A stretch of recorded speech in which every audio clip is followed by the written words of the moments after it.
来自台南市身心障碍团体庇护工场甲青天房等单位，每个月第2个礼拜四，受劳工局邀请，拢会轮流来摆搭，除了互市府员工甲车工民众认识因，进一步支持因所推出的产品来义卖。其中，去年才成立社团法人的福佑天使家庭协会，就提出家长为了照顾脑性麻痹囝儿所创作的纯手工艺品，放在这摊位上，然后提供他们展示的机会，帮他们就是展示卖出这样子。那这些展示卖出，他就会有回捐5%的钱，回捐给我们福佑协会这样子。那其实我是就是很鼓励他们，就是可以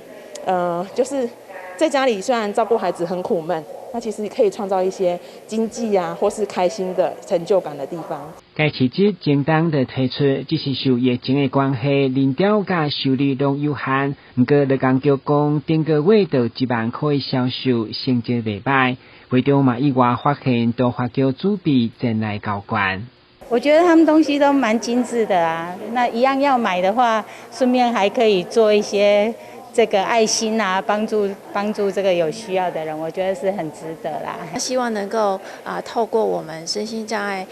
团体，或者是我们现在台南市有6家的庇护工厂，那他们都有非常多就是产品很丰富的一些包括有手艺品啊，还有食品啊，